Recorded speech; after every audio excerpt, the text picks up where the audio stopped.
In a famous Sherlock Holmes story, the famous English detective draws attention to a curious incident of a dog that didn't bark at night.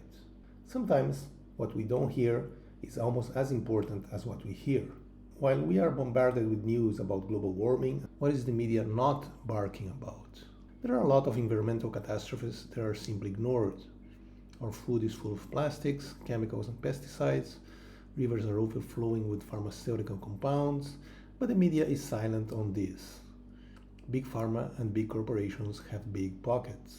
The long-term effects of mass migration are also hardly discussed, even when they had, for now, a much higher impact on society than so-called climate change. Now the media is stoking fear against any possible type of reduction in migration, with Spain, Germany, and other European countries having supposedly right-wing parties coming to power. I wouldn't worry, nothing will change.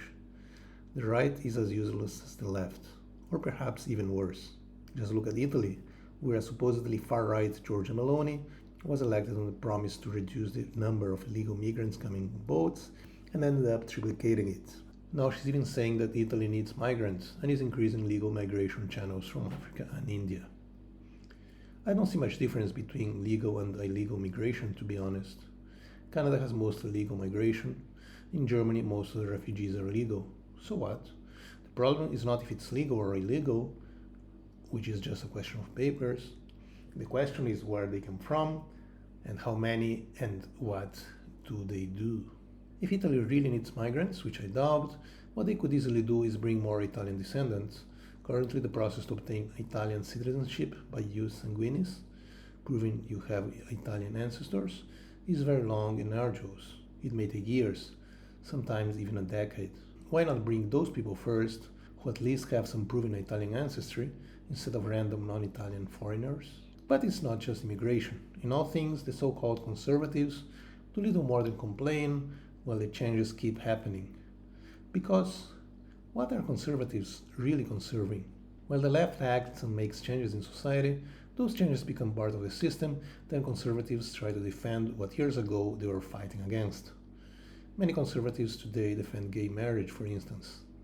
And of course, they are the first to be in favor of war, and they were all in the COVID stuff. In Italy, Meloni talked hard against illegal migration, but now she's not doing much.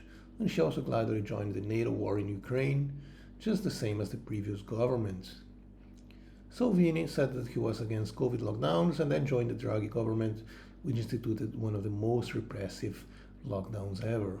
Trump said no wars, but he continued the military presence in Syria and killed some generals in Iran. You may think this is something new, but already 100 years ago, J.K. Chesterton wrote, "The whole modern world has divided itself into conservatives and progressives. The business of progressives is to go on making mistakes. The business of conservatives is to prevent mistakes from being corrected.